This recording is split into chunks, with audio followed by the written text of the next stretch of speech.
नमस्कार, BTV news के इस बुलेटिन में आपका स्वागत है। सबसे पहले आइए एक नजर डालते हैं आज की कुछ खास खबरों पर।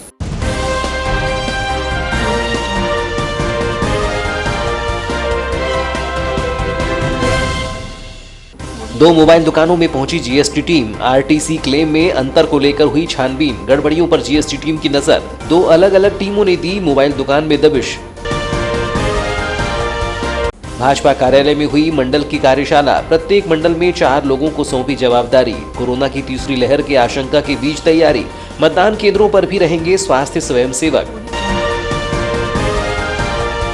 कुएं में हुआ जहरीली गैस का रिसाव। मोटर सुधारने उतरे किसान की दम घुटने से हुई मौत। लांजी क्षेत्र के देवगांव में घटित हुई घटना। कुएं में उतरते समय सावधानी है जरूरी।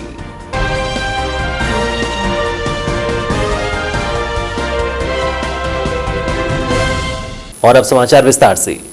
करोड़ों रुपए के मोबाइल खरीदी के अंतर्राष्ट्रीय नेटवर्क का खुलासा बालाघाट से होने के बाद एक बार फिर जीएसटी टैक्स की चोरी को लेकर सोमवार को आयकर विभाग की 2 टीमों ने दबिश दी। अलग अलग 2 मोबाइल दुकानों में जीएसटी धाराओं के तहत जांच कार्यवाही चलती रही, जिसमें आरटीसी क्लेम को आधार बनाया गया है।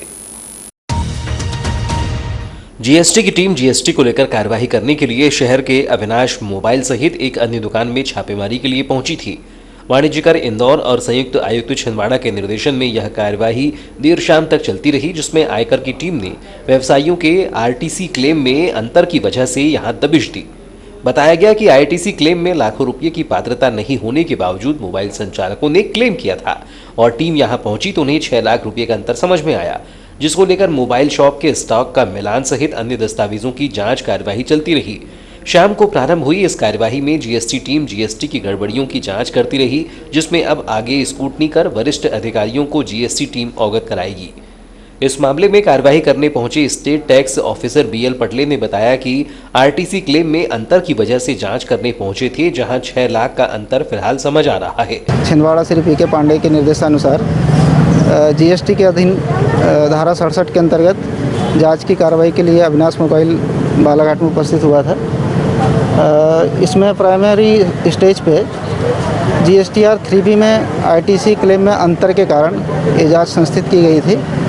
अभी तक जो जांच है उसके आधार पर लगभग 6 लाख का डिफरेंस आरटीसी का आया है। अभी और जांच चल रही है और स्टॉक के आधार पर और जांच होगी और डॉक्यूमेंट्स भी जांच किए जाएंगे। उसके आधार पर फाइनल स्थिति में पहुंचा जाएगा कितनी कर चोरी पकड़ी जाती है। 2 जगह जी कार्रवाई चल रही, क्या था इसमें ऐसे कुछ निकल के आ रहा है अभी जानकारी? वहाँ का तो मैं नहीं बता सकता अभी, क्योंकि वहाँ दूसरे ऑफिसर जांच कर रहे हैं। यहाँ पर लगभग 6 लाख का डिफरेंस है। ये आरटीसी का डिफरेंस है। आरटीसी का डिफरेंस ये होता है कि व्यवसायी ने माल कहीं से परचेज़ किया, उस पर उसको आरटीसी मिलता है। उस आरटीसी को व्यवसायी जो है जीएसटीआर 3B में क्लेम करता है, तो लगभग 6 लाख की आरटीसी ने ज़्यादा क्लेम की हुई है। अब क्या कार्रवाई की जाएगी? अब आगे कार्रवाई यही कि राशि वो जमा करें, उसके बाद स्क्रूटनी होगी। स्क्रूटनी के आधार पर उनके डॉक्यूमेंट्स की और जाँच होगी और आगे कार्रवाई पर। देखा जाए तो बीते दिनों करोड़ों रुपए की ऑनलाइन मोबाइल खरीदी को लेकर अंतर्राज्यीय ठगी रैकेट का खुलासा बालाघाट जिले से हुआ था, जिसके बाद यह माना जा सकता है कि जीएसटी टीम बालाघाट जिले में विशेष निगरानी बरत रही है और इसी का नतीजा था कि आरटीसी क्लेम में अंतर आने पर जीएसटी की छापेमारी हो गई।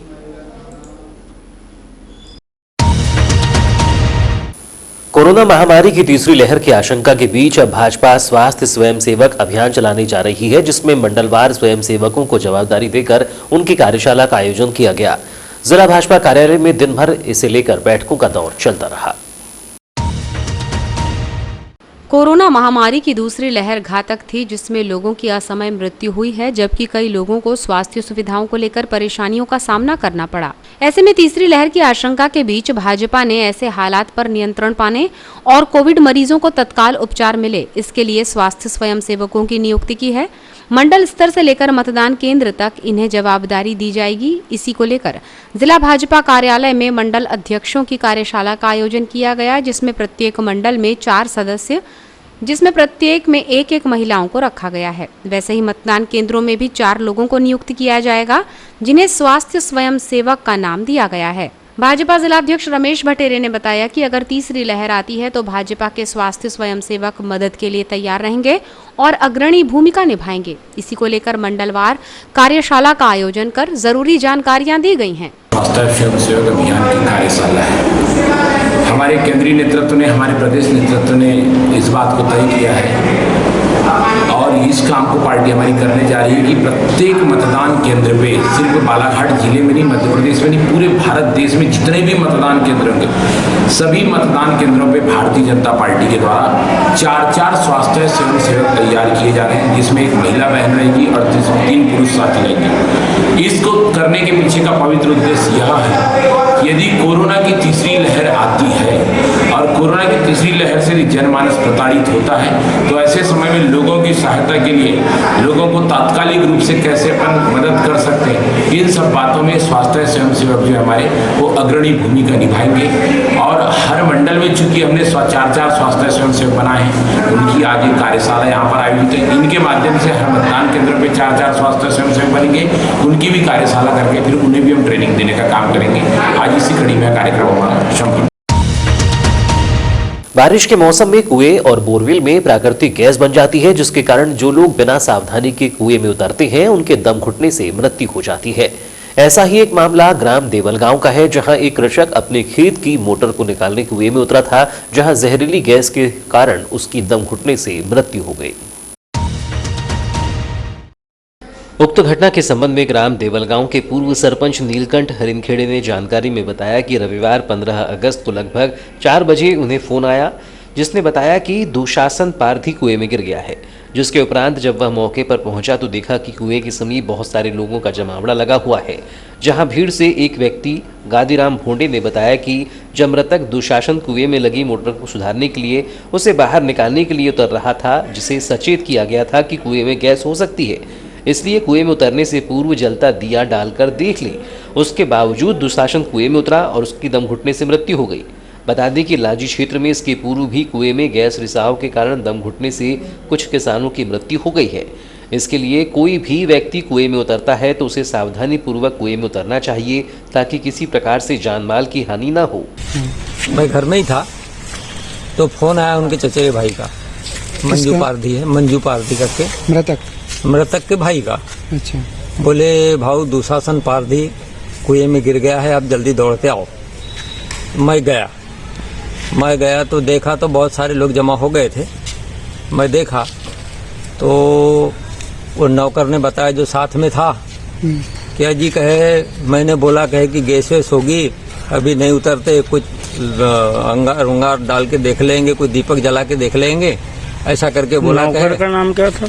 वो उसका गादीराम भोंडे, गादीराम भोंडे करके वो बताया। तो बोले उतरा कहे, तो जैसे उतरा कहे वैसे उतरने के बाद बोले एकदम दम घुट गया। फिर बोले मैं इधर बोले चिल्लाया, इधर उधर वो एक सड़क से लगा छुआ है कुछ दूरी पर, 2-4 बंदी के बाद में सड़क ही है। तो फिर दौड़े बोले। तो कल की घटना ऐसी है कि वास्तव में वो खेती के काम करने गया था और मृतक का नाम क्या? मृतक का नाम दुशासन पारधी। मानव के जीवन को सुखी, समृद्ध और संतुलित बनाए रखने के लिए वृक्षारोपण का अपना विशेष महत्व है। हमारे देश की संस्कृति और सभ्यता वनों से ही पल्लवित और विकसित हुई है। यह एक तरह से मानव जीवन का सहचर है। इसी परिकल्पना को लेकर डोंगरिया शाला में पौधारोपण कर उन्हें सुरक्षित और संरक्षित करने का संकल्प लिया। स्वाधीनता दिवस के उपलक्ष्य में परसवाड़ा जनशिक्षा केंद्र अंतर्गत आने वाले प्राथमिक शाला डोंगरिया के शिक्षक ओम प्रकाश चंद्री द्वारा सराहनीय पहल करते हुए स्कूल प्रांगण में फलदार और छायादार पौधों का रोपण करवाया गया, जिसमें विभागीय अमले सहित ग्राम के गणमान्यों की सहभागिता रही। इस दौरान प्राथमिक शाला डोंगरिया के शिक्षक ओम प्रकाश चंद्री ने बताया कि वृक्षारोपण को लेकर वे काफी जागरूक हैं। उनके द्वारा न केवल अपने खेतों की मेढ़ों पर बल्कि और भी अन्य जगहों पर स्वयं के द्वारा वृक्षारोपण किया गया है। साथ ही और भी लोगों को वे इस कार्य के लिए प्रेरित करते रहते हैं। अभी तो हमने व्यवस्था की है ये जो पर्यावरण प्रदूषण को देखते हुए जितनी दिक्कतें आ रही है उसको दूर करने के लिए ऑक्सीजन में जो कमी हो रही है उसको पूरा करने की पेड़ की व्यवस्था करवा। अच्छा, बाकी और भी लोगों से आप क्या अपील करना चाहेंगे? मैं ये चाहूँगा कि वो भी अपने अपने पेड़ जो भी लगवाए हैं उनकी देखरेख करें और हर एक व्यक्ति को अपने 2 पेड़ कम से कम लगाना चाहिए। पौधारोपण के तहत यहाँ कटहल, नीम, गुलाब, जामुन, गुलमोहर सहित अन्य प्रजाति के पौधों का रोपण किया गया है। इस दौरान सालिग्राम पटले, सरपंच मंजुलता दीप सिंह मेरावी, तामेश्वर पटले, प्रभारी प्राचार्य खुशहाल मेरावी, शिक्षक ओम प्रकाश चंद्रे सहित ग्रामीण जनों की उपस्थिति रही। सारे देश में वृक्षारोपण जो हो रहा है उसी को संज्ञान में रखते हुए हमारे प्राथमिक शाला के प्रधान पाठक ओपी चंद्रे सर ने अपने स्वयं के व्यय पर हमारे पूरे गांव के लोगों को सम्मानित करते हुए उनने जो वृक्षारोपण का कार्यक्रम जो रखा, मैं पूरे गांव की तरफ से, मेरे गांव के समस्त पालक और समस्त जनता की तरफ से ओपी चंद्रे सर का मैं धन्यवाद प्रेरित करता हूं। और मेरी बात जो भी सुन रहे हैं तो मैं उनसे भी आग्रह करूंगा कि कम से कम एक पेड़ तो लगाएं। अगर जिसके घर में परिवार में अगर 4 सदस्य हैं तो 4 पेड़ लगाएं। सारे लोगों को सामने आना चाहिए और घर में, खेत में, खलियान में एक एक पेड़ लगाना चाहिए। यही मेरी सब लोगों से कामना है। तो ये थी अब तक की खबरें। नई खबरों के साथ एक बार फिर हम हाजिर होंगे। तब तक के लिए दीजिए इजाजत। नमस्कार।